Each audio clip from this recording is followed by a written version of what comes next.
வணக்கம் நண்பர்களே, எல்லோரும் எப்படி இருக்கீங்க? நான் பாரம்பரிய ஜோதிடர் ரவிக்குமார். இப்ப நாம பார்க்கக்கூடிய தலைப்பு என்னன்னு பாத்தீங்கன்னா, சுக்கிரன் பெயர்ச்சி பலன்கள் 2024 வருடம்.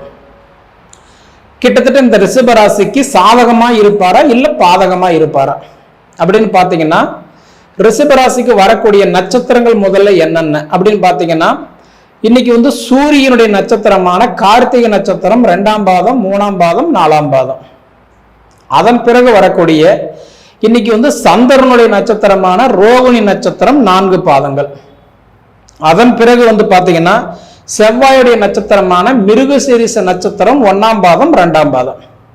அப்ப இந்த 3 நட்சத்திரங்கள் 9 பாதங்கள் அடங்கிய மிக ஒரு அருமையான ராசி, மிக ஒரு அற்புதமான ராசி பாத்தீங்க அப்படின்னா ரிஷப ராசி. இந்த ரிஷப ராசிக்கு அதிபதி யாருன்னு பாத்தீங்கன்னா சுக்கிர பகவான் தான். இப்ப நாம பார்த்துட்டு இருக்கிறதும் பாத்தீங்கன்னா இன்னைக்கு சுக்கிர பெயர்ச்சி பலன்கள் தான். அப்படி பாத்தீங்கன்னா ரிஷப ராசிக்கு அதிபதியும் பார்த்தாலும் இன்னைக்கு சுக்கிர பகவான் தான். அப்படி பாத்தீங்கன்னா இன்னைக்கு சுக்கிரன் அப்படின்னா யாரு? அதாவது ஒரு மாதத்துக்கு ஒரு தடவை கிரக பயிற்சி ஆகக்கூடிய தன்மை கொண்டவர் தான் இந்த சுக்கிரன். பொதுவா இந்த வீட்டுல இருந்து இன்னொரு வீட்டுக்கு மாறுறாருன்னா ஒரு மாசத்துக்கு ஒரு தடவை மாறுவார். இப்படி இருக்கும்போது இந்த உடைய ரிஷப ராசிக்கு சுக்கிரன் சாதகமா இருப்பாரா இல்ல பாதகமா இருப்பாரா? நிச்சயம் சாதகமா தான் இருப்பார். ஏன்னா உங்க ராசிக்கு அதிபதியே சுக்கிர பகவான் தான். இப்ப மற்ற வீட்டுக்கு சுக்கிரன் சில வீட்டுக்கு கெடுதல் பண்ணனா கூட எப்பயுமே ரிஷப ராசிக்கும் துலா ராசிக்கும் நிச்சயமா சுக்கிரன் நல்லது மட்டும்தான் பண்ணுவார். ஏன்னா தன் சொந்த வீடு இல்லைங்களா, ஆட்சியா உட்காரும் போது ரொம்ப நல்லது பண்ணுவார். அப்படி பார்த்தீங்கன்னா இப்ப சுக்கிரன் இருக்க வேண்டிய தன்மை பாத்தீங்கன்னா கன்னி ராசியில நீச்சம் அடைஞ்சு உட்கார்ந்து இருக்கிறார். பொதுவா பாத்தீங்க அப்படின்னா இன்னைக்கு சுக்கிர பகவான் நீச்சம் அடைகிற ஒரே வீடு பாத்தீங்க அப்படின்னா இன்னைக்கு கன்னி ராசியில மட்டும்தான் நீச்சம் அடைவார். அப்ப ராஜபங்கம் நீச்ச யோகத்தை அடைஞ்சு உட்காருவார். கிட்டத்தட்ட அதாவது சொல்லணும் அப்படின்னா இப்ப அந்த சுக்கிரன் உட்காருடைய தருணம் பாத்தீங்கன்னா தமிழுக்கு ஆவணி மாசம் 9ஆம் தேதி முதல் இன்னைக்கு ஞாயிற்றுக்கிழமை புரட்டாசின்றது பாத்தீங்க அப்படின்னா 3ஆம் தேதி வியாழக்கிழமை வரைக்கும் பாத்தீங்க அப்படின்னா உங்களுக்கு சுக்கிர பகவான் கன்னிராசியில் தான் இருப்பார். ஆங்கிலத்துக்கு சொல்லணும் அப்படின்னா ஆகஸ்ட் மாசம் 25ஆம் தேதி முதல் கிட்டத்தட்ட செப்டம்பர் மாசம் 19ஆம் தேதி வரைக்கும். சரிங்களா? அப்ப இந்த 26 நாளைக்கு பாத்தீங்க அப்படின்னா அவர் கன்னி ராசியில நீச்சம் அடைஞ்சு உட்காருவார்.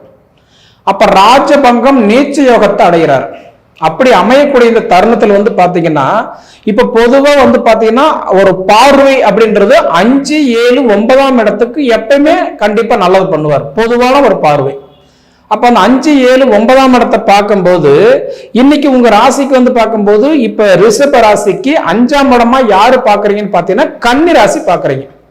அப்ப கன்னி ராசியில தான் இப்ப சுக்கிர பகவான் கேதுவோட இணைஞ்சு அந்த சுக்கிரன் நீச்சம் அடைஞ்சு உட்கார்ந்து இருக்கிறார். அப்ப நீச்சம் அடைஞ்சு உட்காரும் போது அப்ப இந்த உடைய அதாவது ரிஷப ராசிக்கு இப்ப உங்க ராசியில குரு வேற இப்ப ஜென்மத்தில் இருக்கிறார். அப்ப குருவும் பாத்தீங்கன்னா கன்னி ராசி பார்த்துட்டு இருக்கிறாரு.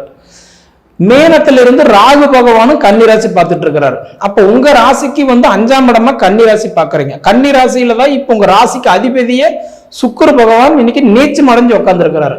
அப்ப இப்படியாப்பட்ட ஒரு தருணத்துல பாத்தீங்கன்னா கிட்டத்தட்ட பாத்தீங்கன்னா இந்த ஆகஸ்ட் 25 முதல் செப்டம்பர் மாசம் 19ஆம் தேதி வரைக்கும் பாத்தீங்கன்னா உங்க ராசிக்கு அதிபதி நீச்சம் அடையும் போது கண்டிப்பா இந்த ரிஷப ராசியில பிறந்தவங்க அயல் நாட்டுக்கு போகக்கூடிய வாய்ப்பு பிரகாசமா இருக்குது. பொதுவா வெளிநாடு, வெளி மாநிலம், வெளி பயணம் போறதுக்கு இப்போ ஒரு அருமையான ஒரு தருணம். ஏன்னா எப்படி பார்த்தாலுமே இப்போ ஒரு காரியங்கள் நீங்க ரொம்ப நாளா கடைபிடிச்சிட்டு இருக்கிறீங்க, எதிர்பார்த்துட்டு இருக்கிறீங்க, எனக்கு அது நடக்குமா? நிச்சயமா நடக்கும். அதே மாதிரி இந்த சுக்கிரனுடைய ஆதிக்கத்துல இப்ப நீங்க பிறந்தவங்க எல்லாம் பாத்தீங்கன்னா இப்ப இதுல நிறைய பேருக்கு பாத்தீங்கன்னா ஒரு எப்படி சொல்றது, நான் விரும்பிட்டு இருப்பீங்க, லவ் பண்ணிட்டு இருப்பீங்க. அதாவது எனக்கு இந்த பொண்ணு கிடைக்குமா, இல்ல எனக்கு இந்த மாப்பிள்ளை கிடைப்பாரா, எங்க 2 குடும்பத்துக்குமே பிடிச்சிருக்குது, ஆனா எங்களுக்கு அது அமையலைங்க, ஏதோ ஒரு காரணத்தினால நாங்க தள்ளி போயிட்டு இருக்குதுங்க, எங்களுக்குள்ளார 2 பேத்துக்குள்ளார அந்த அன்னோனையும் கிடைக்குமா, அந்த வாழ்க்கை எனக்கு அமையுமா அப்படின்னு கேட்கறவங்களுக்கு எல்லாம் பாத்தீங்கன்னா நிச்சயமா இது ஒரு அருமையான ஒரு தருணம். பொதுவா பாத்தீங்க அப்படின்னா சுக்கிரன் அப்படின்றதுல திசையிலேயே அதிக வருஷம் கொண்டவர் யாருன்னா இந்த சுக்கிரன் தான். 20 வருஷம். இதுக்கு கீழே தான் எல்லாமே. சனி 19 வருஷம், ராகு 18 வருஷம், புதன் 17 வருஷம், குரு 16 வருஷம், எல்லாமே இதுக்கு கீழே தான். அப்ப அந்த 20 வருஷ தன்மை கொண்டவர் தான் இந்த சுக்கிர பகவான். ஒரு மாசத்துக்கு ஒரு தடவை பயிற்சி ஆகக்கூடிய தன்மை கொண்டவரும் இந்த சுக்கிர தசை தான். அப்படி இருக்கக்கூடிய காலகட்டத்தில் இந்த ரிஷப ராசியில பிறந்தவங்களுக்கு முதல்ல வந்து படிப்பு எப்படி இருக்குன்னு பாத்தீங்கன்னா நிச்சயம் படிப்பு நல்லா இருக்கும். ஏன்னா புதன் பகவான் வந்து பாத்தீங்கன்னா திடீர் அதிர்ஷ்டத்தை கொடுக்கிறவர் யாருன்னா புதன் தான், சார் ஏதாவது சுக்கிரன் தான். அதுக்குதான் முன்னோர்கள் அந்த காலத்துல சொல்லி இருக்கிறாங்க, ஏதாவது ஒரு நல்லது பண்ணிட்டோம்னா உனக்கு என்னப்பா சுக்கிரன் தசை அடிச்சிருச்சு அப்படிம்பாங்க. பொதுவா இந்த சுக்கிரனுடைய ஆதிக்கத்துல பிறந்தவங்களுக்கு எல்லாம் பாத்தீங்கன்னா, அதாவது நிச்சயமா இந்த ரிஷப ராசியில பிறந்தவங்களுக்கும் இந்த துலா ராசியில பிறந்தவங்களுக்கு எல்லாம் பாத்தீங்கன்னா அவங்க வாழ்க்கையில எந்த ஒரு முக்கியமான விஷயமா இருந்தாலும் திடீர்னு நடக்கும். ஒரு கல்யாணமா இருக்கட்டும், ஒரு புத்திர பாக்கியமா இருக்கட்டும், ஒரு வீடு கட்டுறதா இருக்கட்டும், ஒரு வேலை கிடைக்கிறதா இருக்கட்டும், இல்ல ஒரு வெளிநாடு போறதா இருக்கட்டும், இது போல விஷயமெல்லாம் பாத்தீங்கன்னா திடீர் நடக்கும். நான் எதிர்பார்க்கலைங்க, அதாவது வந்து டக்குன்னு அமைஞ்சிருச்சு, நாங்களும் பண்ணிட்டோம் அப்படின்ற மாதிரி தான் இருக்கும். பொதுவா உங்க ராசிக்கு அதிபதி சுக்கிர பகவான் உங்க ராசிக்கு பாத்தீங்கன்னா கட்டான்றது 5ஆம் இடத்துல போய், 5ஆம் இடம் அப்படின்றத புத்திரஸ்தானத்துல போய் புதன் வீட்டுல இன்னைக்கு வந்து பார்க்கும்போது நீச்சம் அடைஞ்சிருக்கிறாரு.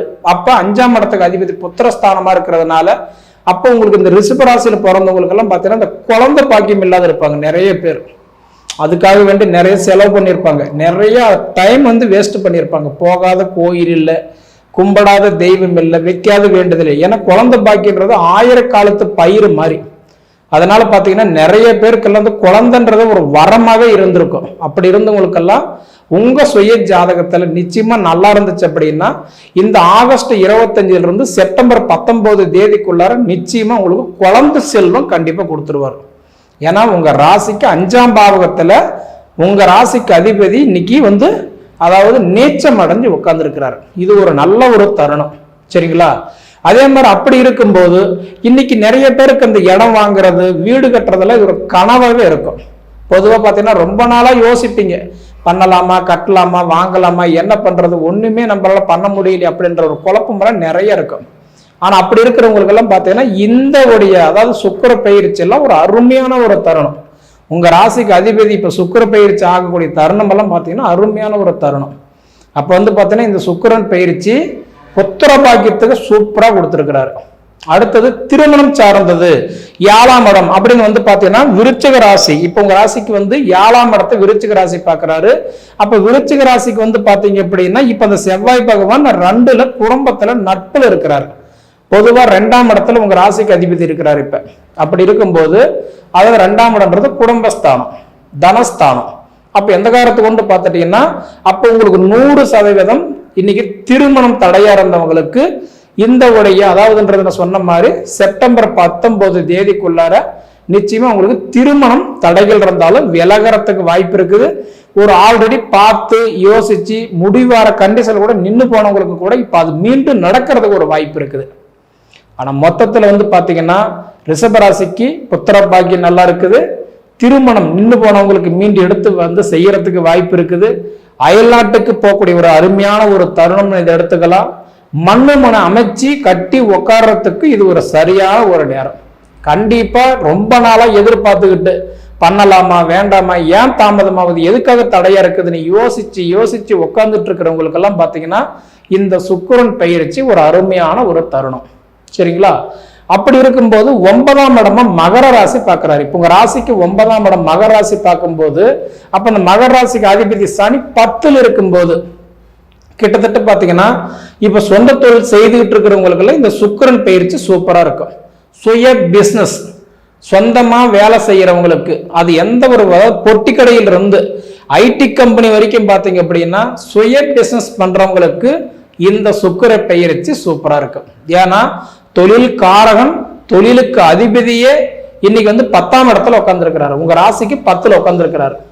அப்படி உட்காரும் போது நிச்சயமா உங்களுக்கு தொழில் ஸ்தானம் கண்டிப்பா நல்லா இருக்கும். சுய தொழில் செய்யணும்னு நினைக்கிறவங்களுக்கு அருமையான ஒரு நேரம். கண்டிப்பா இப்ப ஆரம்பிச்சீங்கன்னா கண்டிப்பா உங்களுக்கு நல்லா இருக்கும். அப்ப இதை தாண்டி வந்து பாத்தீங்க அப்படின்னா இன்னைக்கு வந்து சுக்கிரன் பார்க்க வேண்டிய இடம் 5ஆம் இடம் பாத்தீங்கன்னா மகர ராசி பார்க்கிறாரு. அதே மாதிரி 7ஆம் இடமா மேன ராசி பார்க்கிறாரு. 9ஆம் இடமா ரிஷப ராசி பார்க்கிறாரு சுக்கிர பகவான்.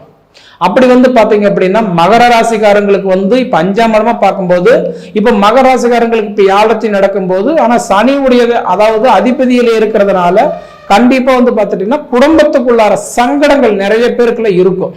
அது எல்லாமே பார்த்தீங்கன்னா இந்த சுக்கிர பயிற்சி ஓரளவுக்கு மன அமைதி கொடுத்துருவாரு. ஒரு போராட்டத்திலிருந்து உங்களுக்குள்ள ஒரு ரிலீஃப் ஆகிடுவீங்க. அதுக்கெல்லாம் கண்டிப்பாக வாய்ப்பு இருக்குது. அதே மாதிரி 9ஆம் இடமா பார்த்துட்டீங்க அப்படின்னா, ஃபர்ஸ்ட் வந்து பார்த்துட்டீங்கன்னா, அதாவது 9ஆம் இடமா தன் சொந்த வீட்டை பார்க்குறாரு, ரிஷப ராசியை பார்க்குறாரு.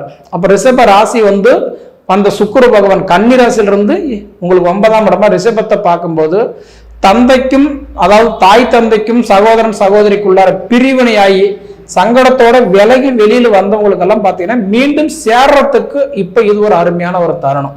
கண்டிப்பா சேர வச்சிருவார். அதே மாதிரி பார்த்தீங்கன்னா 7ஆம் பாவகத்தை பார்க்கறாரு. 7ஆம் பாவகத்தை வந்து பார்த்துட்டீங்க அப்படின்னா மீன ராசி பார்க்கறாரு. அப்ப மீன ராசி பார்க்கும்போது மீன ராசியில மட்டும்தான் சுக்கிரன் வந்து உச்சம் அடைஞ்சு உட்காருவார். பொதுவா சுக்கிர பகவான் வந்து நீச்சம் அடைகிற ஒரே வீடு எங்கன்னு பார்த்தீங்கன்னா கன்னி ராசியில தான். அதே மாதிரி உச்சம் அடைகிற ஒரே ஒரு வீடு எங்கன்னு பார்த்தீங்கன்னா மீன ராசி தான். அப்ப மீன ராசி 7ஆம் பார்வையை பார்க்கறதுனால, குரு வீட்டை பார்க்கறதுனால கண்டிப்பா உங்களுக்கு கடந்த காலத்துல நிறைய போராட்டங்கள், கிட்டத்தட்ட இந்த குரு பயிற்சியானார் பார்த்தீங்களா, குரு பயிற்சியாகி உங்க ஜென்மத்துல வந்து உட்கார்ந்தாரு பார்த்தீங்களா, மே மாசம் 1ஆம் தேதியிலிருந்து பார்த்தீங்கன்னா இந்த 4 மாசமா ரொம்ப போராட்டங்களா இருக்கும். வெளியில சொல்லவே முடியாத அளவுக்கு ரொம்ப கஷ்டமா இருக்கு. மன அழுத்தம், பணம் தட்டுப்பாடா இருக்கும்.